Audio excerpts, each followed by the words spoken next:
everything's fine on 93.9 Dublin South FM. Good afternoon, I'm Charmaine Colvin and you are listening to Apna Radio 93.9 Dublin South FM. On India this week, US President Donald Trump ordered a new fee for H-1B visa applications last Friday, which is more than 60 times the amount currently charged, to go into effect on the 21st of September. The announcement shocked the tech world, with the hike in the cost of skilled worker permits rising to $100,000. Panic immediately ensued, with Silicon Valley firms urging staff not to travel outside the country, overseas workers clambouring for flights, and immigration lawyers working overtime to decode the order. The White House later clarified that the fee applied only to new applicants and was a one-off, yet the new changes to the H-1B programme is likely to have far-reaching consequences, according to analysts, with medium and long-term labour shortages in the US, which currently benefits from the influx of talent from India.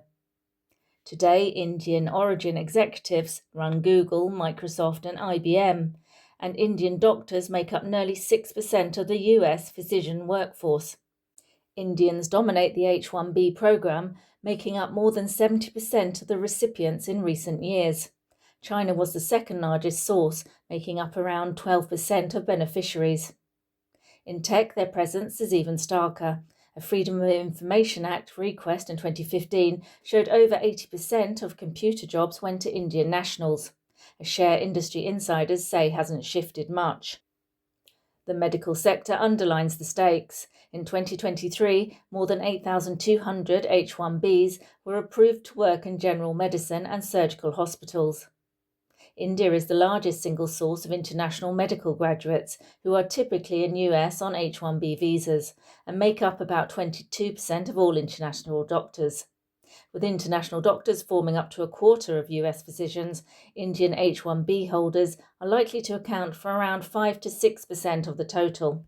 Experts say pay data shows why Trump's new $100,000 fee is unworkable. In 2023, the median salary for new H-1B employees was $94,000, compared with $129,000 for those already in the system. Since the fee targets new hires, most won't even earn enough to cover it, say experts. The Indian government has said the new visa fee will have humanitarian consequences. At least 10 people have died after Kolkata city in the eastern Indian state of West Bengal saw its heaviest rainfall in 39 years. 9 of the deaths were caused by electrocution in stagnant water. Residential areas and businesses in the city and its suburbs have been grappling with severe waterlogging since Monday night. Several key roads remain flooded and train services are disrupted, forcing commuters to wade through knee-deep waters. The flooding comes days before Durga Puja, the region's biggest and most popular annual festival, when tens of thousands come out to worship the Hindu goddess Durga. The deluge, reported to have brought down 251.4 millimetres in less than 24 hours, is the worst the city has seen since 1986. It was also the region's 6th highest single day of rainfall in the past 137 years. India's weather department said the rains were a result of a low-pressure area which developed over the northeast Bay of Bengal.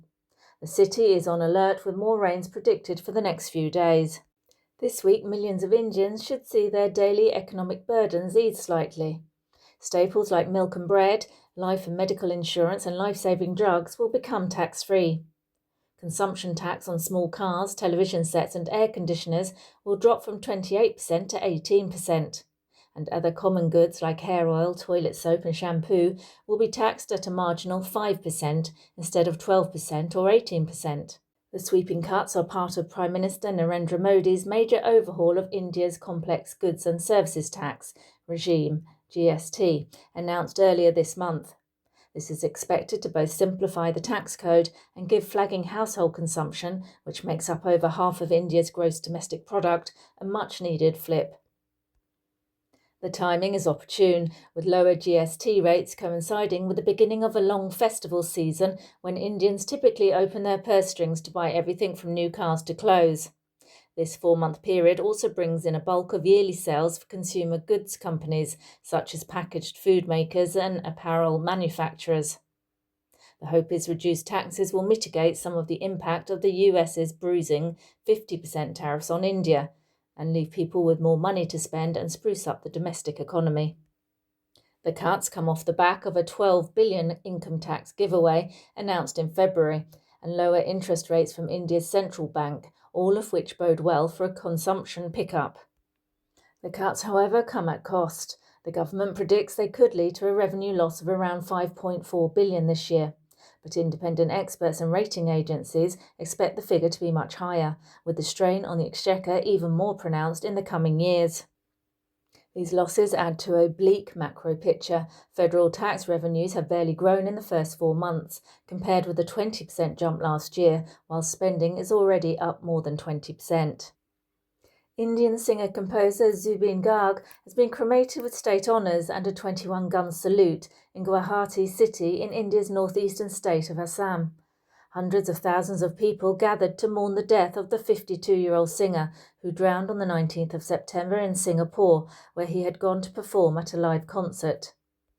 Garg's cremation was held after a second autopsy on the body was conducted to rule out any foul play in his death, Assam's Chief Minister Himanti Biswa Sharma said. At the cremation ground, the crowd sang lines from one of his most popular songs, Mayabini. Garg was a cultural icon in Assam, singing in more than 40 languages and dialects in a career spanning 33 years. His hit Hindi song Ya Ali from the 2006 film Gangster made him nationally famous. Assam declared 3 days of mourning after his death, with prominent politicians and musicians joining fans from across the region who travelled to Guwahati to pay their last respects to the singer. Prime Minister Narendra Modi earlier mourned Garg on X, saying he would be remembered for his rich contribution to music. And that's all from me. You have been listening to Apna Radio 93.9 Dublin South FM. Everything's fine on 93.9 Dublin South FM.